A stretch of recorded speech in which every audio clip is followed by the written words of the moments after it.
Hi everyone, welcome to my channel. My name is E and I make videos about art.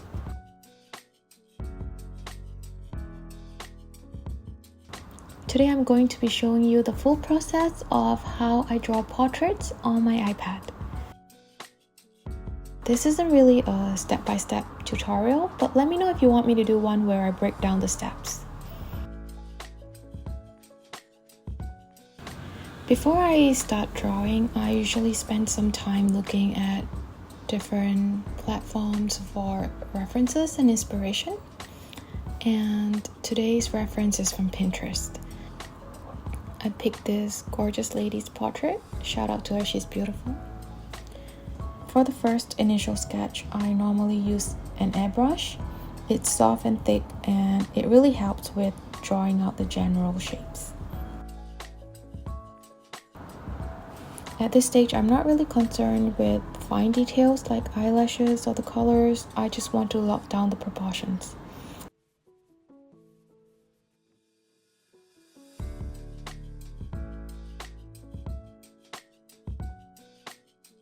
And then once that's done, I'm gonna reduce the opacity and add another layer. If you're looking for a shortcut, you can tap on the layer with an index finger and the middle finger, and the opacity bar will show up.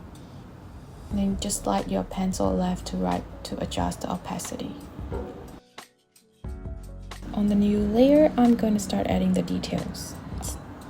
I'll be using the 6B pencil because it's much thinner and sharper than the airbrush, so that's great for drawing fine lines. You can also use the pen brush if you want smooth lines, but I like using pencils. I think they give like a more rugged edge to the illustrations. It's a lot of fun to draw wavy hair. That's a lot of bounce and curls and lines that you can play with compared to having straight hair. It's just, straight hair you can only add at most shadows and highlights, but there's a lot more details that you can do with wavy hair. I'm gonna draw the fingers now. Fingers and toes are always the trickiest part of an illustration for me. But here she is wearing a glove, so I can cheat a little bit.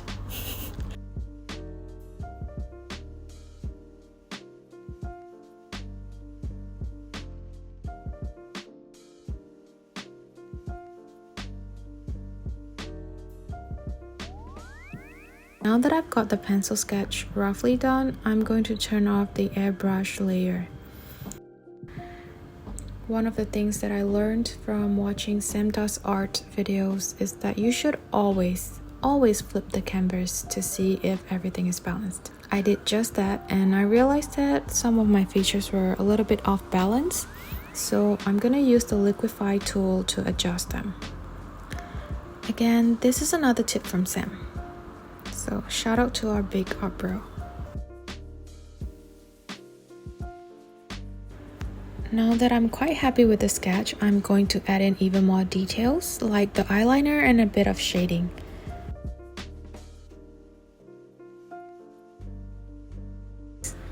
Since this is a stylized portrait, I'm just going to dramatize certain features like the eyes and the lips. And then once the details are done, we can start coloring.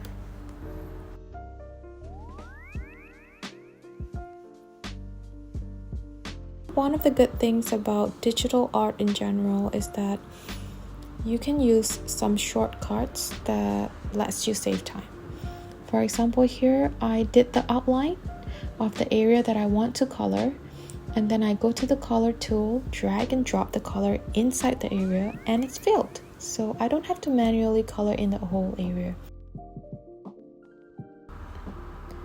For the shading and the contouring, I normally just pick out a color that is deeper and warmer than the base skin color. And then I add it to where the shadows would be. So when it comes to blending, you can use any brush to blend. Some people prefer to use the softer brushes like the airbrush or the watercolor brushes, but for me, I like a bit of texture throughout the illustration, so I'm gonna use Nicole Roll.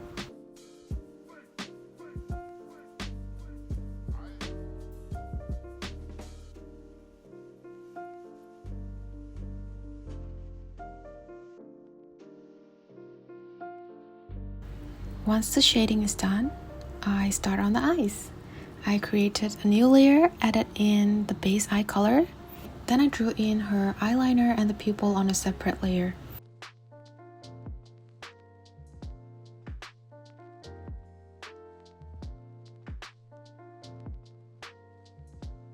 I'm gonna use a softer airbrush for her lips because I don't want any harsh lines.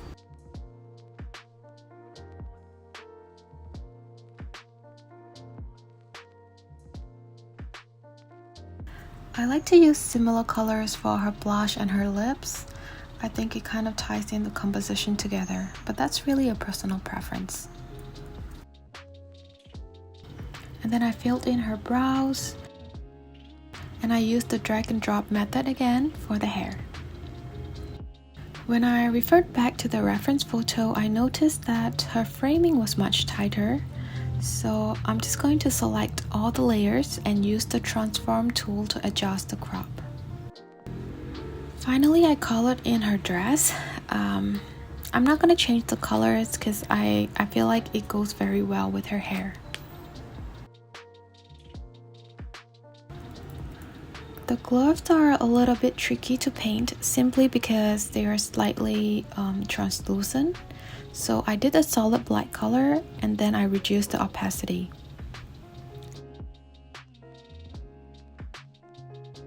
She's also got some pink tones on the fingers, so I added that. And then I go over the shape of the fingers with a hard airbrush. That's going to be our glove stitchings.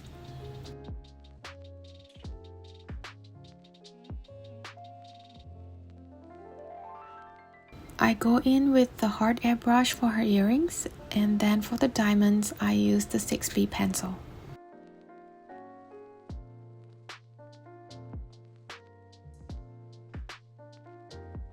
So next we're going in with a softer outline.